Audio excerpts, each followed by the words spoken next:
Samsung தொழிற்சாலையில் போராட்டம் ஆரம்பித்த பிறகு 5வது முறையாக இன்று பேச்சுவார்த்தை கூடுதல் தொழிலாளர் ஆணையர் முன்னிலையில் நடந்தது.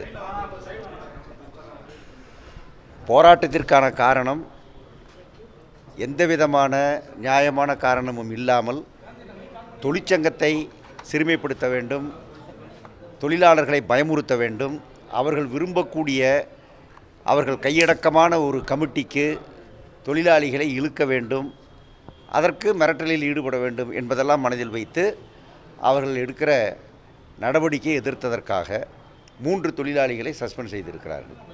நிர்வாகத்தினுடைய அடிப்படை நோக்கம் சங்கத்தை இல்லாமல் செய்ய வேண்டும், இந்த சங்கத்தை இல்லாமல் செய்ய வேண்டும். அதுதான் எங்களுக்கும் பிரச்சனை. சங்கத்துக்கு எதிராக அவர்கள் நடவடிக்கை எடுக்கிற காரணத்தினால் நாங்கள் அதிலே எந்த சமரசமும் செய்ய இயலாது. இந்த பிரச்சனையை தீர்த்து வைக்க தவறுகிற அரசு இந்த பிரச்சனையை இழுத்தடித்து கொண்டிருக்கிற சங்கத்தை ஒழிக்க நினைக்கிற சாம்சங் நிறுவனம் இவர்களை ஒரு கட்டுக்குள் கொண்டு வர வேண்டும் என்பதற்கான போராட்டமாக அது அமையும். மாநிலம் முழுவதும் எல்லா மாவட்டங்களிலும் எல்லா தொழிற்பேட்டைகளிலும் ஆர்ப்பாட்டங்கள், ஆதரவு ஆர்ப்பாட்டங்கள் நடத்தும். அதற்கான தேதியை நாங்கள் தீர்மானிக்க இருக்கிறோம். அதே மாதிரி சாம்சங்கினுடைய ஷோரூம்களுக்கு முன்னால் எங்களுடைய போராட்டத்தை நாங்கள் நடத்துவோம்.